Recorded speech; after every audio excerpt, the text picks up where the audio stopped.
Welcome back. You're still tuned in to News and Views with myself, Salailo Makwidiri. The time is, just a minute past 9, and we're going to be switching gears now and putting a spotlight on an issue that might be affecting all South African motorists. We're turning our attention now to a major road safety alert from the Johannesburg Metro Police Department. They are seemingly cracking down hard on unroadworthy vehicles. They're calling them ticking time bombs that are on our roads and often cause accidents and tragedies. And we'll be speaking now to the organization doing tax abuse, or Outa, who have raised some concerns on some of these issues and how the GMPD itself has went about some of these clampdowns and crackdowns on motorists and cars. And joining us now is the CEO of Outa, Wayne Duvenage. Wayne, thank you so much for joining us. Welcome to Salam Media. Always a pleasure having you on the show. Good morning. Nice to be with you and your listeners today, Salala. I think let's kick down. Let's start the conversation with this crackdown, this GMPD crackdown on unroadworthy vehicles. What does it mean for everyday motorists, and why are you guys raising concerns over it? Well, firstly, I think it's good. It's important that we have road safety vehicle checks. We haven't had enough of this over many years. And I guess the issue here is consistency. What we don't want is this crackdown now, and then 3 months later, nothing happens. And then in a year's time, they do another crackdown. Vehicle roadworthiness needs to be checked on an ongoing basis through regular and widespread roadblocks and done properly, without creating unnecessary massive congestion. But it's an ongoing process, and if the authorities are going to do it properly and consistently, and consistency is the important thing here, then we welcome it. The big issue that we've got is that there are a lot of, in fact, probably a large percentage of the testing centers are conducting illegal or non-effective roadworthy certification of vehicles. And that's become a problem over time. We've seen this outside of Gauteng, where cars that are not roadworthy are getting roadworthy certificates because they're paying bribes. And that's a problem that the Department of Transport has to address and quickly. But otherwise, this problem just doesn't go away, does it? No, definitely. What do you think is the key issue here? I know corruption is one of the problems that South Africa has been struggling with and continues to struggle with for a very, very long time. But what do you think is at the core of it? Is there a lack of oversight, maybe, or digitization itself in how vehicle testing is conducted? What's contributing to the problem? Well, it's a multiple factor issue. Firstly, you need to get the system right and then consistent across the country. You can't have vehicle testing done in one way and registered and recorded in one province and differently in another. So it's a national problem which the National Department of Transport must take up. It must be digitized. In other words, if I fail a vehicle roadworthy test in Gauteng, I shouldn't be able to just pop over the border to another province and get my roadworthy done at a dodgy vehicle testing center and pay 100 Rand or 500 Rand bribe.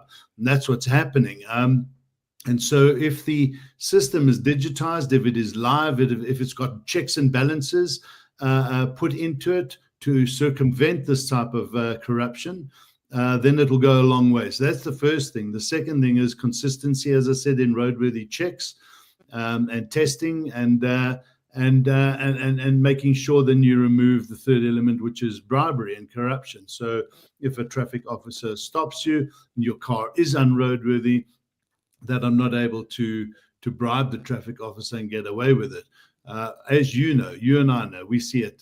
You drive daily on the roads in Gauteng, and you will see vehicles that should not be on this road. Back tail lights not working, broken, no indicators, pulling to one side, smooth tires, the list goes on.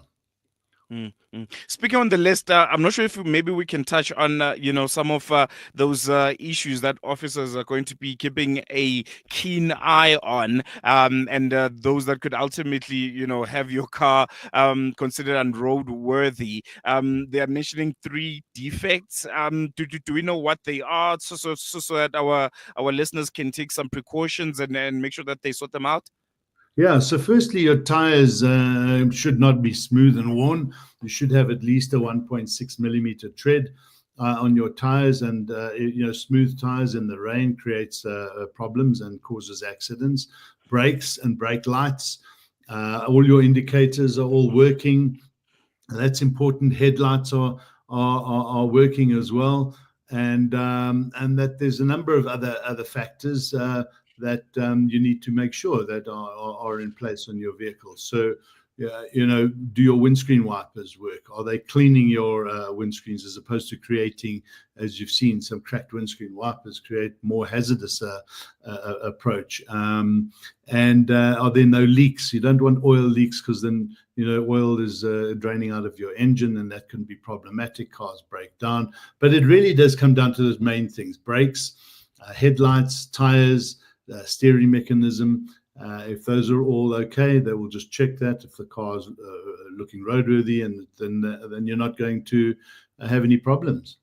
Mm, I think a bit of advice here for our listeners. If, for instance, your vehicle is impounded for being unroadworthy, we know how JMPD, officers usually would like to go about things. They pull you to the side and say, "Hey, give us a little bit, cold drink Mm. here and there, and then we'll see how we sort it out." How can our listeners, try and circumvent this? What steps do car owners need to take to make sure that they get out of the situation safely first, and number two, they follow all of the right legal routes to make sure that they eventually get their car back after it has been impounded? Yeah, so the first thing is, if your car is not unroadworthy, so if it is roadworthy, you've got nothing to worry about. If there's one or two minor defects and you're not aware of it, let's say there's an indicator that's not working, I think the first thing is to always be courteous. Never pick a fight with the traffic officer. Acknowledge, yes, there's an issue. I see that, and I need to go and get it fixed.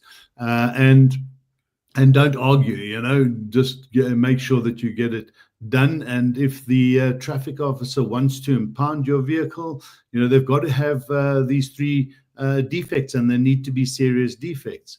And I think just follow the motions, and I'm sure that they're not going to want to go down the road of impounding if they know that if they impound and they don't find anything wrong, well, then they have a problem. Photograph your vehicle at the time when that does happen, if they're going to impound it, because there might be additional damages done. Make sure that you do not bribe.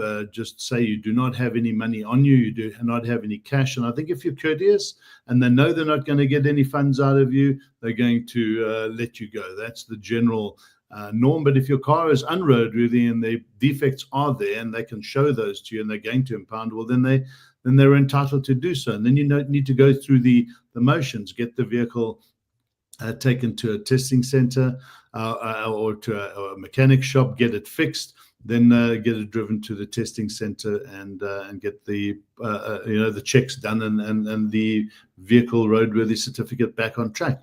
It's a laborious process. So I think the best thing is the prevention's better than cure. Just don't let your car get into that state.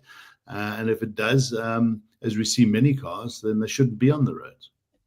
No, definitely. I think we're going to even that note. Dwayne, thank you so much for joining us. I really appreciate you always giving us your time here on Salam Media. All the best. Bye. There you go. That was Outa CEO and founder, Outa CEO Wayne Duvenage, and he was giving us, I think, some very, very important points. There's a crackdown now by the JMPD. They're saying, well, according to the department, any vehicle found on the road with more than 3 defects will be considered unroadworthy and will be pulled off the road. And among some of the issues that officers are going to be looking out for are worn tires, broken or missing headlights, cracked windscreens, missing wheel nuts, oil leaks and faulty indicators or brake lights. So if you have any of those issues on your car, please make sure that you sort them out, because we all know how situations with the JMPD officers always turn out to be. It's either a scuffle ensues because you don't want to pay the bribe, or they try and swindle you and take advantage of you. And as you heard from Wendy, prevention is better than a cure. So make sure that you sort your car out when you meet with the officers. Comply, show them everything and anything that they need to inspect on your car, and then go about your business. Going to take a quick break. The time is 11 minutes past 9, and then we'll return after this short break.